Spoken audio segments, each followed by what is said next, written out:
नमस्कार. महाराष्ट्रातील विविध क्षेत्रातील बातम्या झटपट आपल्या मोबाईलवर पाहण्यासाठी लगेचच सबस्क्राईब करा राष्ट्रशक्ती लाईव्ह न्यूज आणि सोबत बेल आयकॉन प्रेस करायला विसरू नका. महाराष्ट्र मेला तरी राष्ट्र मेले, मराठ्या विना राष्ट्र गाळा न चाले. खरा वीर वैरी पराधीनतेचा, महाराष्ट्र आधार या भारताचा. छत्रपती शिवाजी महाराजांना भगवा झेंडा राजमुद्रा, युद्धकलेचे शिक्षण देणारे शहाजी महाराज मासाहेब जिजाऊ, ज्या राजाच्या कार्यकर्तृत्वाला, न्यायनीतीला, पराक्रमाला जगाच्या पाठीवर तोड नाही असे छत्रपती शिवाजी महाराज. उभ्या आयुष्यात एकही लढाई न हरण्याचा इतिहास असणारे स्वराज्य रक्षक छत्रपती संभाजी महाराज. आईसाहेब अहिल्यादेवी होळकर, नरवी राजे उमाजी नाईक, विश्वरत्न भारतरत्न बाबासाहेब आंबेडकर, तसेच तुमच्या आमच्यासाठी जीवनभर खस्ता खाल्लेल्या, वेळप्रसंगी जीवाचं बलिदान दिलेल्या सर्वच महामानवांना आणि महामातांना सर्वप्रथम अभिवादन करतो. कालच ज्यांची जयंती झाली ते क्रांतीसूर्य महात्मा ज्योतिबा फुले यांच्याही पवित्र स्मृतीस अभिवादन करतो.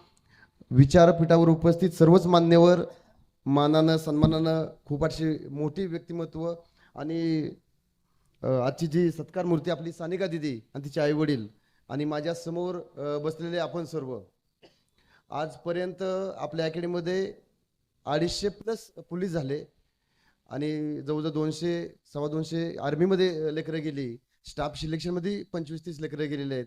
वनरक्षकमध्ये गेलेत, म्हणजे बऱ्याच डिपार्टमेंटमध्ये आपले 5-6 PSI झालेले आहेत. आणि महाराष्ट्रभर खास करून सोलापूर, सांगली, कोल्हापूर या 5-6 जिल्ह्यात जाण्याचा योग आला कार्यक्रमाच्या निमित्तानं. परंतु आजचा कार्यक्रम हा माझ्यासाठी खूप वेगळा आहे आणि मी इथे एक विलक्षण प्रकारची शिस्त बघतोय. म्हणजे कोणच उठून जात नाही, कोणच उशिरा आलेलं नाही आहे. हे आजच्या कार्यक्रमाचं तुमचं सर्वांचं ते एक वैशिष्ट्य आहे.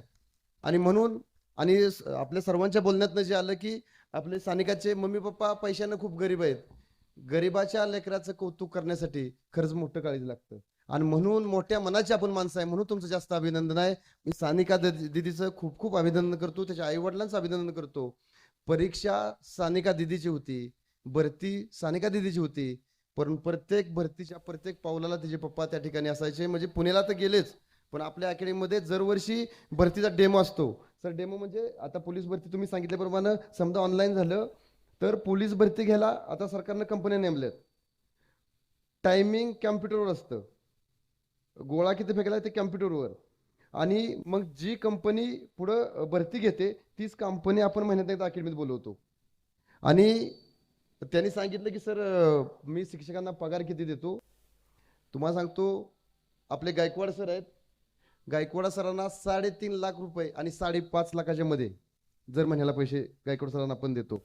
आर्मीचे शिक्षक त्यांना 1 लाख रुपये देतो आणि जी कंपनी आपली भरती घ्यायला येते त्याला 2 लाखाचं पॅकेज जर महिन्याला. आणि एवढा सर्व पैसा तुमच्या सहकार्याने येतोय. मी कुठे टिकाऊ घेऊन खोंदायला जात नाही. मी दहीवडीत हमाली केलेला माणूस आहे. आम्ही दोघं भाऊ परत भरती झालो. 20 वर्ष 6 महिने मी नोकरी केली, 20 वर्ष 3 महिने भावानं नोकरी केली. आम्ही दोघंही रिटायर आलो आहे. मुलांचा कॅम्प भावाकडं आणि मुलींचा कॅम्प माझ्याकडे, माझ्या मिसेसकडं. आणि सरांनी सांगितलं की दिवस रात्र, खरंच अकॅडमीत दिवस रात्र मेहनत केली जाते का? तर दिदे 2 वाजता उठून 3 वाजता पळायला आणि दिदी सर्वात पुढं 28 किलोमीटरपर्यंत आम्ही रनिंग केलंय. आणि मुलींना सुद्धा ते माफी नाही, दिदी 28 किलोमीटर सर्वात पुढेच असायची, तिला थांबवावं लागायचं. सरांनी घोड्याचा जो तुम्ही सर उदाहरण दिलं, ये ऐसा ईश्वर वाठार का घोडा था, इसको रोकना पड़ता था, उसको आपके घोडे भगाने पडते थे, इसको रोकना पडता, रुको भाई. कारण तिच्या एवढं पळणं मला नाही वाटत की मी माझ्या भरती क्षेत्रात म्हणजे 11 पासून आपली अकॅडमी आहे सर, एवढी पळणारी पोरगी आज बघितली नाही. आता तिच्या पप्पांनी शब्द माझ्याकडे नाही, मी म्हणायचो हा अर्धा गडी आहे पळायच्या बाबतीत, अर्ध्या पोरांना ऐकायची नाही ती पोरगी. आणि म्हणून मी सरांना सांगितलं होतं की ही जर पोरगी ह्या भरतीचं फेल झाली तर मी अकॅडमी बंद करीन. आणि आपण जो पैसे लावतो ज्या घोड्यावर, पळणाऱ्या घोड्यावर, कुठल्या बी घोड्यावर लावत नाही. आता माझे मित्र आणि पाहुणे पण आहेत आपले, प्रशांत सर, आमची आता चर्चा झाली. ते म्हणले, तिचे पप्पा असे म्हणले, तिथं पण म्हणले की सुनील सर म्हणले ते मी अकॅडमी बंद करून टाकेन. मी म्हटलं तुम्हाला गाय बघितले कळतं का नाही कळतं, दूध किती देईल, कशी आहे, ब्रँड आहे. तर मला हे लेकरू बघितलं कळतं हे ब्रँड आहे, हे 100% फेल होणार नाही. आणि हे सरांनी केले की शुद्ध बीजापोटी फळे रसाळ गोमटी. अगदी हे लेकरू ज्या घरात आलं आणि ते ॲडमिशन घ्यायला आले तेव्हा त्यांचा शब्द होता, त्यांच्या लक्षात आहे का नाही काय सांगता येत नाही. ते म्हणले की आम्ही अकॅडमी बदलतोय स्पर्धा नाही म्हणून. ज्या अकॅडमीत आधी होती तिला स्पर्धाच नव्हती आणि पहिल्या महिन्यात ती 29व्या नंबरला पळत होती. म्हणजे इथं मला वाटतं सोलापूरमध्ये टॉपवर होती, मात्र तिथं 29व्या नंबरवर महिन्या मराठच पुन्हा एकदा तिथं टॉपवर गेली. मात्र तिचे पप्पाच टायमिंग धरायचे. पोलीस भरतीला 2 मिनिटं 50 सेकंदात 800 मीटर पळायचं असतं, हे लेकरू 2 मिनिटं आणि 32 सेकंदातच पळायचं. आणि त्यानं कुठल्याच डेमोला पहिला नंबर सोडला नाही. एक दिवशी तिच्या पप्पाला तुम्हाला सांगतो, पप्पा एवढे जोशीले पप्पा बघितले जात, त्यांनी गोळा फेकून बघला एका डेमोला, आउट ऑफ टाकला होता गोळा. पैकीच्या पैकी मार्कात लेकीनं गोळा टाकावा आणि बिना प्रॅक्टिसचं मैदानात बापाने यावं आणि गोळा पैकीच्या पैकी मार्कात टाकावा, हे असं नवल आहे. खूप आता त्यांचं कौतुक करावं तेवढं कमी आहे. लेख भरती करायचं हा पुढचा दुसरा पर्यायच नाही, फेल होणे हा पर्याय नाही. अशा तुम्हाला जवळ 18 डेमो जवळजवळ तिथं झाले होते, वेळा ते दहिवीत आले होते आणि तिथं बांधावरून बसायचे. आणि मी इथं आल्यानंतर बघतोय सर तुमचं वैभव, इतकी मोठी मोठी माणसं इथं आहेत. आता तुमच्या बोलण्यात उल्लेख आला की पैशानं त्यांची तर परिस्थिती खराब आहे, पण मला वाटतंय की ती मनाची श्रीमंती आणि जी माणुसकीची श्रीमंती खूप जास्त आहे, मोठी एवढी मोठी मोठी माणसं इथे समोर बसलेले आहेत. आणखी एक तुमचं जे कौतुक करायचं हे राहिलं, इथं जो माणूस उठतोय तो खतरनाकच बोलतोय. हे हे आमच्याकडे बोला बोला बनायला बोला माणसं बोलत नाही, ती म्हणजे बोलणारच माणूस भेटत नाही, पण इथं प्रत्येक जण वस्तातच आहे. ओके, तर हे खूप नवल आहे. तर हे तुमच्या ईश्वर पटाचं खूप वैशिष्ट्य आहे. असंच तुम्हाला सांगतो, गाव तसा चांगला, पण परंतु या अशा दिदीच्या कार्यक्रमात तुम्ही सर्व इतक्या ताकदीने उभं राहिला. तुम्हाला सांगतो ह्या गावाचं भविष्य, अंदाज आलाय मला, या गावाचं भविष्य खूप चांगलं आहे आणि ह्या गावाचं भविष्य सांगायला कोणत्याही बाबाची गरज नाही. आता एक बंधू खरात बाबाचं प्रकरण लय गाजतंय. तुम्हाला सांगतो, बाबासाहेब आंबेडकर, होय, आईसाहेब सावित्रीबाई फुले, आईसाहेब अहिल्यादेवी होळकर, जिजाऊ शिवाजी महाराज, आपले तुकाराम महाराज जर वाचले असते, तुम्हाला सांगतो, आता थोडं आगाऊपणातलं पण सांगतो, बाबाची काय चूक आहे हो, आपल्या गेलते तिथं. बाबा कोणाच्या घरात थोडं चालायचं हवा. आपलं जर अभ्यास असता, वाचन असतं, आपली नीती चांगली असती, आपण पांडुरंगाचे वारकरी असतो, तर आपल्या बायका तिकडे लावल्याच नसते ना, म्हणून खरात पैदाच झाला नसता. म्हणून जे विचार आहेत बाबासाहेब आंबेडकरांचे, महात्मा ज्योती फुलेंचे, संत तुकाराम महाराजांचे, या विचारावर आपली चालण्याची गरज आहे. आणि मला वाटतंय हे लेकरू 100% त्या विचारावर चालणार होतं. अकॅडमीमध्ये महाराष्ट्रातल्या 15 जिल्ह्यातल्या मुले आहेत. त्या दर रविवारी आम्हाला आता स्वामी समर्थाचा मी विरोधक नाही, मी देवाचा तसा त्या अर्थानं भक्त नसलो तरी विरोध नाही, मात्र ह्या लेकरानं कधी कुठल्या देवाकडे जाण्याची जिद्द केली नाही. अनेक मुली, 15 जिल्ह्यात 400 मुले आहेत. स्वामी समर्थाचं मंदिर जवळच आहे. अनेक मुलींचं म्हणणं असतं की जायचंय, मी आता अकॅडमीचं मंदिर बांधतोय, परंतु ह्या लेकरानं कुठल्याच देवाला जायची कधीच रिक्वेस्ट केली नाही. पुरी देवाला आणि ही लायब्ररीत अभ्यासाला, पुस्तकालाच देव मानलं, म्हणून लेकरू या ठिकाणी आहे. नाही, आता गेलंच पाहिजे, आपला धर्म आपणच पाळला पाहिजे. आणि आता आपण समजे इथं पंढरपूर जवळ आहे, आपण समजे पांडुरंगाचे वारकरी आहे. बाबा खूप उशीरपासून टोपी घालून बसले, तुम्ही खूप सर्वांचंच खूप शांत लय भारी ऐकताय. पण तुम्हाला सांगतो, आपण समजे पांडुरंगाचे वारकरी आहे आणि आम्ही पोलीस भरतीचे वारकरी आहे. पोलीस भरतीचे वारकरी आणि पांडुरंगाचे वारकरी 5 गोष्टी पाळतात, आणि जे पाळतात तोच पक्का वारकरी. आणि पोलीस भरतीचा आमचा विठ्ठल वर्दे आहे, तुमचा विठ्ठल तिथं आहे. कांदा मुळा भाजी अवघे विठाई माझी, आपल्या कामात आपण प्रामाणिक राहिलो की विठ्ठल भेटायला येतो. या लेकराला वर्दी रूपात विठ्ठल भेटलाय आणि तो विठ्ठल भेटण्यासाठी 5 गोष्टी पाळल्या पाहिजेत. म्हणजे आजच्या कार्यक्रमात मी या ठिकाणी आलोय आणि बोलतोय, त्या 5 गोष्टी तुम्ही घेतल्या की कार्यक्रम बरोबर सर्वांचाच होतोय. आणि सुरक्षा, सेफ्टी दिदी तुम्हाला सांगितलं, त्याच्याशी बोलून घ्या. हे या 5 गोष्टी तथागत गौतम बुद्धांनी 2500 वर्षापूर्वी पंचशिलाच्या रूपात ठेवून ठेवलेत आहेत. नेमक्या त्याच गोष्टी पंढरपूरचा वारकरी पाळतो आणि त्याच 5 गोष्टी अगदी माझ्यासह माझ्या पोलीस भरतीतले आम्ही वारकरी पाळतो. पानाती पाता वेरमणी सिक्काबद्ध समाधी आम्ही, म्हणजे आम्ही कधीच हिंसा करत नाही. हिंसा फक्त तलवारीनं बंदुकीनं नाही, अगदी तोंडानं सुद्धा हिंसा होते शिव्या दिल्यामुळं. म्हणजे तशा पद्धतीची वारकरी 100% गोष्ट पाळतात. आम्ही पोलीस आणि दिदीनं 100% पाळलेलं आहे. आदिन्न दाना वेरमणी सिक्काबद्ध समाधी आम्ही, म्हणजे आम्ही कधीच चोरी करत नाही, वारकरी चोरी करत नाही. त्या लेकराचंही तसंच राहिलं. त्यानंतर कामे सुमेच्या चारा वेरमणी सिक्काबद्ध समाधी आम्ही कधीच व्यभिचार करत नाही, वारकरी कधीच व्यभिचार करत नाही.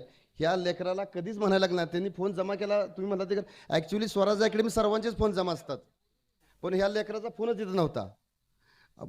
त्यानंतर मुसावादा वेरमणी सिक्काबद्ध समाधी आम्ही कधीच खोटं बोलत नाही. आणि सर्वात शेवटी कामे सुमेच्या चारा वेरमणी सिक्काबद्ध समाधी आम्ही कधीच नशा करत नाही. या 5 गोष्टी वारकरी पाळतात.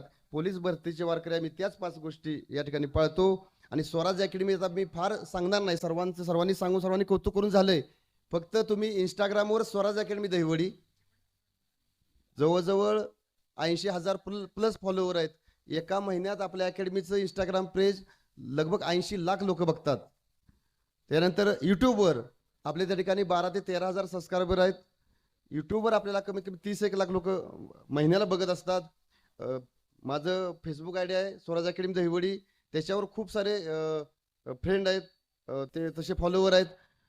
सोशल मीडियात आपल्या अकॅडमी अतिशय ॲक्टिव्ह आहे. स्पेशली तुम्ही इंस्टाग्रामवर स्वराज अकॅडमी दहिवडी सर्च करा, तिथं अकॅडमी कशी ते समजच आहे. आणि दीदीने सांगितलं, सरांनी सांगितल्याप्रमाणे तिकडे मोबाईल, कुठल्या मुलीला मोबाईल दिला जात नाही.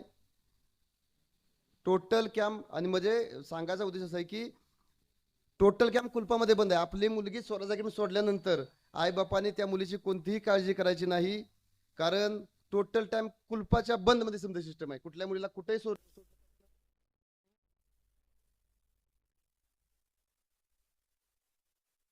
आता पुढचं आडनाव सांगत नाही. पोरगी माझ्याकडे 1 वर्ष होती. पोरगीची घरचीच गडबड, 1 वर्ष पोरगी माझ्यापासून कुठेही जाऊ शकली नाही. पोरगी म्हणली मला सुट्टी पाहिजे, घरी जायचंय. म्हणलं पप्पाला बोलव. पप्पा आले, पोरगीला घरी घेऊन गेले. 3ऱ्या दिवशी पोरगी घरनं गायब, शेजारच्याच बरोबर.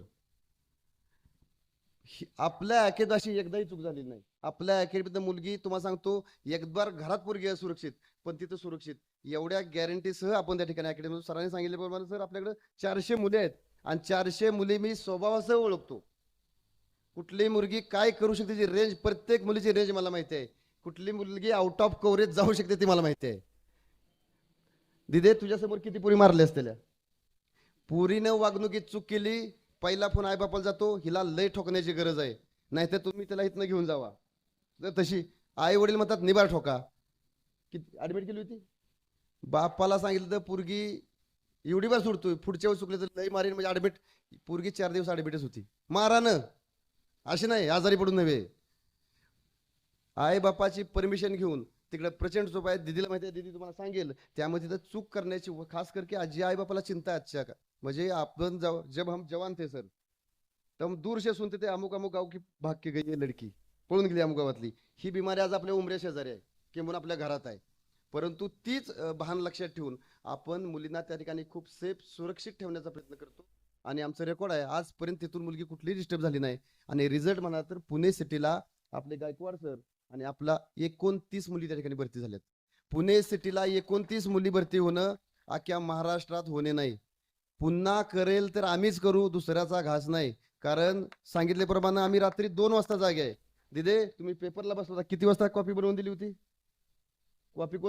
कॉपी स्वतः बनवत होतो, काटकर म्हणून पुरीना कॉपी देते, पुरीनं झोप लागल म्हणून. रात्री 12 वाजता कॉपी वाटपाचा कार्यक्रम चालू होता, मुली पेपर सोडत होत्या आणि मी कॉपी बनवतो, काटकर मॅडम कॉपी वाटत होती. अशा पद्धतीची तयारी करून घेतल्यानंतर अपयश 100% येत नाही. अकॅडमीत आपण घेतानाच उंची, त्याची मानसिकता, काय काय भज्याकडे बघताना जिलेबी मागतं, तसलं आम्ही घेतच नाही. म्हणजे डोक्यानं, अंगाला बी नीट पाहिजे, डोक्यात नीट पाहिजे, आपण चेक करूनच घेतो. त्याच्यामुळे आपला रिझल्ट छान आहे. ज्या मुलींना ह्या क्षेत्रात यायचे आहे त्यांनी 100% स्वराज अकॅडमी चांगला ऑप्शन आहे. आणि दिदी 1 वर्ष राहिल्यानंतर मम्मी पप्पा गर्वानं सांगताय चांगलं आहे. त्यांनी सांगितलं मग तुम्ही आपल्यातल्या दिदी तिकडे आल्यानंतर त्याच सर्टिफिकेट देतील की अकॅडमी चांगली आहे आणि सुनील गाटकर बेईमान आदमी नाही है. दिनचर्या थोडी फ्लेक्सिबल आहे. आता दिदीची जी बॅच होती ती बॅच आपण सुरुवातीचे 3 महिने थोडंसं पहिल्या घेरमध्ये चालू होतो, आणि नंतर जसं 3 महिने झाल्यानंतर रात्री 2ला उठायचं, 3ला पळायला जायचं, असं 1 महिनाभर चालतं. आणि एकदा लॉंग रूट झाला की परत आपण डोंगरात पळतो. म्हणजे तुम्ही इंस्टाग्रामवर झाला तिचे अनेक व्हिडिओ आहेत, पहिल्याच नंबरवर डोंगरात पळते. 1 महिनाभर आपण डोंगरात पळतो. लॉंग रूट झाला, डोंगर झाला की आपण मग ग्राउंडवर येतो. आणि जेव्हा ग्राउंड येतो तर 6 वाजता फिजिकल चालतं, डोंगरात 6 वाजता चालतं आणि लॉंग रूटवर आपलं 3 वाजता पहाटे सुरू होतं. 3 वाजताच का आता जर आता बघताय गरमी किती आहे. आपण जर 6ला सुरू केलं तर माघारीला 10 वाजतात. म्हणून पहाटे 3ला सुरू करायचं आणि 7ला माघारीचं. उन्हाच्या आधी मग ते 2 तास झोपण्यासाठी वेळ वापरायचा.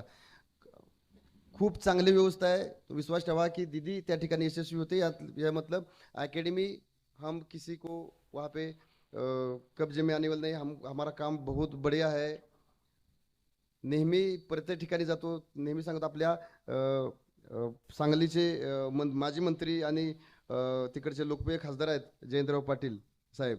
ते नेहमी सांगतात की त्यांचा डायलॉग आम्ही इकडे थोडंसं फिरवून त्याला असं सांगतो की अख्ख्या महाराष्ट्रात स्वराज अकॅडमीचं नाव नाही असं एक बी गाव नाही. आणि स्वराज अकॅडमीत आलेला प्रत्येक जण भरती नाही केला तर सुनील कटकर माझं नाव नाही. आपल्या गावात 100% अगदी रिझल्ट देण्याचं या ठिकाणी ग्वाही देत. मला माहिती आहे कार्यक्रम खूप लांबलेला आहे आणि तसं बोलणं सोपं आहे पण ऐकणं थोडं अवघड जातं. म्हणून प्रत्यक्ष कृतीवर भर देण्याचा आम्ही प्रयत्न करू. दिद्यांना मुलांना तुम्ही तिकडे पाठवा.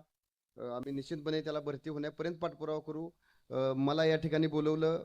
इतका जंगी सत्कार आज तगा झाला. सत्कार भरपूर झाले पण अशी फुलं साईडनं एवढं आदर कौतुक तुम्ही जे केला 100%. म्हणून मी तुमचा मनापासून आभारी आहे. दीदीचं तिच्या पप्पांचं मनस्वी अभिनंदन करतो आणि या ठिकाणी बोलवून आदर सत्कार केला त्याबद्दल मी त्यांचं मनापासून आभार व्यक्त करतो. आणि माझे मित्र प्रशांत चव्हाण सर. आता आम्ही मित्र आणि पाहुणे आहे. आमची 3-3, 4-4 महिने 5 महिने गाठभेट होत नाही पण आमचं नातं लय जवळच आहे. तर असे अगदी त्यांच्यामुळे तर मला वाटतं दीदी तिकडे येऊ शकली. म्हणून मार्ग दाखवणारा तुम्ही आहे म्हणून तुमचं मनापासून या ठिकाणी आभार आहे. आपल्या सर्वांचंच